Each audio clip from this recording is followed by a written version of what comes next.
আসসালামু আলাইকুম।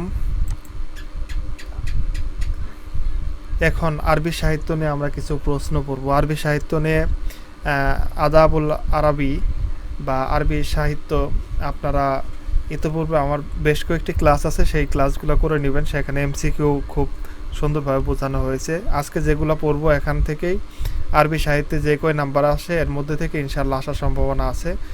প্রথমত আমরা দেখে নেই এখানে আরবি সাহিত্যের আদিরূপ কি। আদিরূপ হলো ছন্দবদ্ধ গদ্য। আরবি সাহিত্যের উৎপত্তি কী দিয়ে? আরবি সাহিত্যের উৎপত্তি হলো কবিতা দিয়ে। আরবি সাহিত্যের প্রাচীন নিদর্শন কি? প্রাচীন নিদর্শন হলো মুআল্লাকা। আরবি কবিতার জনক কে? ইমরুল কায়েস। ইমরুল কায়েস তিনি ছিলেন আরবি কবিতার জনক। আর মুআল্লাকা কতটি বা ঝুলন্ত কবিতা? ঝুলন্ত কবিতা হলো 7টি। এই 7টি মুআল্লাকা আমাদের প্রায় পরীক্ষায় আসে এই কয়েকটা প্রশ্ন। মুআল্লাকা রচয়িতার মধ্যে একজন মুসলিম হয়েছিলেন, তিনি হলেন লাবিদ বিন রাবিয়া। মুআল্লাকা সংকলক কে? সংকলক হলেন হাম্মাদ বিন রাবিয়া। এরপরে আরবি কবিতার ছন্দ কতটি? ছন্দ হলো 16টি। দেওয়ানে হামাসা এটা হলো যে বীরত্ব গাথা কবিতামালা। হাসান বিন সাবিত কে ছিলেন? আমরা বলে রাখি হাসান বিন সাবিত নিয়ে প্রতিবারই কিন্তু একটা করে প্রশ্ন থাকে। ইমরুল কায়েস, হাসান বিন সাবিত, মুআল্লাকা, এই তিনটা হলো গুরুত্বপূর্ণ বিষয়। হাসান বিন সাবিত তিনি ছিলেন রাসূলের কবি। হাসান বিন সাবিত ছিলেন কে ছিলেন? রাসূলুল্লাহ সাল্লাল্লাহু আলাইহি ওয়াসাল্লাম সভাকবি ছিলেন। তিনি রাসূলের কবি নামে পরিচিত ছিলেন। অথবা রাসূলের কবি নামে কেউ আসলে তাহলে যে শায়েরুর রসুল তিনি হলেন হাসান বিন সাবিত, তার উপাধি ছিল রাসূলের কবি। আরবি সাহিত্যের শ্রেষ্ঠতম নিদর্শন কি? শ্রেষ্ঠতম নিদর্শন হলো আল কোরআন, কারণ আল কোরআনের উপর কোনো সাহিত্য নাই। আর মুজিজা বিষয়টা এমন, যেই যুগে যেটার প্রভাব বেশি সেই যুগে আল্লাহ সেইভাবে পাঠান।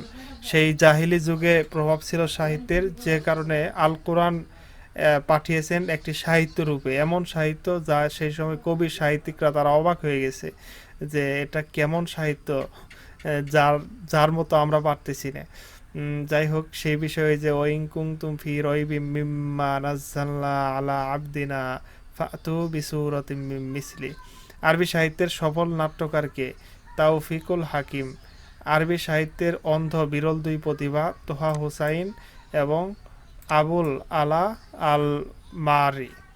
গদ্য সাহিত্যের উৎপত্তি কখন হয়? গদ্য সাহিত্যের উৎপত্তি হয় আব্বাসী যুগে। আব্বাসী যুগ কখন শুরু হয়? যখন উমাইয়া যুগ শেষ হয়, প্রায় 700 খ্রিস্টাব্দের পরে আব্বাসী যুগ শুরু হয়। আর আব্বাসীর যুগ শেষ হয় আপনার উসমান যখন জন্মগ্রহণ করে সেই সালে। উসমান বলতে উসমানীয় খেলাফতের যে উসমান আর্তুগুলের ছেলে, সেটা সম্ভবত 1252 সালের দিকে হালাকু খান এই আব্বাসী খেলাফতের ধ্বংস করেন।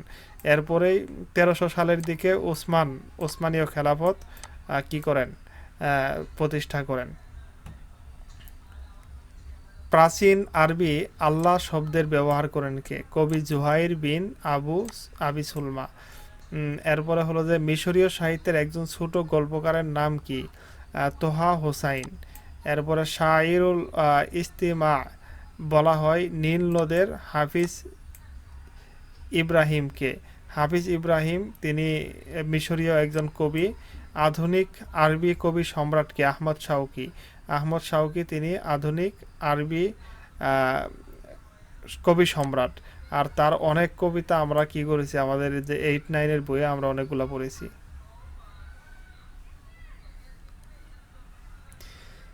আধুনিক আরবি সাহিত্যের প্রকৃতির কবিকে? মারুফ আর রুসাফি। আরবি রম্য সাহিত্যের পথিকৃত? আবদুল্লাহ ইবনে মুকাফফা। রম্য সাহিত্য বলতে আপনার যেগুলা ফানি বিষয় সেই রম্য। বাংলা রম্য সাহিত্যের পথিকৃত কে বা কে বেশি রম্য সাহিত্য লিখেছেন? সৈয়দ আলী মুস্তফা একজন আছে না, উনি লিখেছেন।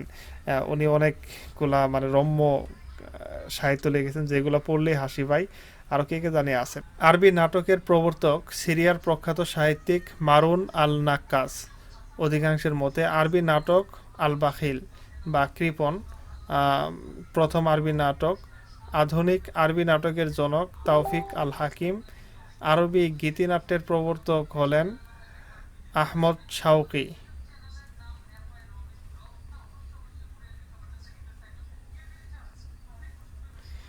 আরবি সাহিত্যের শ্রেষ্ঠ নাট্যকার তাওফিক আল হাকিম। নাট্যকার বলতে তাওফিক আল হাকিম এটা আসবে। আর সর্বপ্রথম আরবি উপন্যাস রচনা করেন আন্তন আল শাকিল। এগুলো কখনো আসে নাই।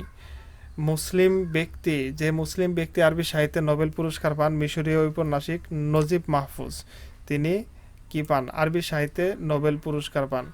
ইসলামী উপন্যাস সাহিত্যের জনক নজিব আল কিলানি। এটা আরবি সাহিত্যের ক্ষেত্রে। তো আমরা আরবি সাহিত্যের বেশ কিছু প্রশ্ন পড়ে ফেললাম। এছাড়াও আরবি সাহিত্যের সম্পর্কে আরও বেশি জানতে আমার পূর্বে আরবি সাহিত্য ক্লাসগুলো আপনারা করেন, সেখান থেকে অনেক কিছু জানতে পারবেন। আজকে এ পর্যন্তই। ভালো থাকেন, সুস্থ থাকেন। আসসালামু আলাইকুম।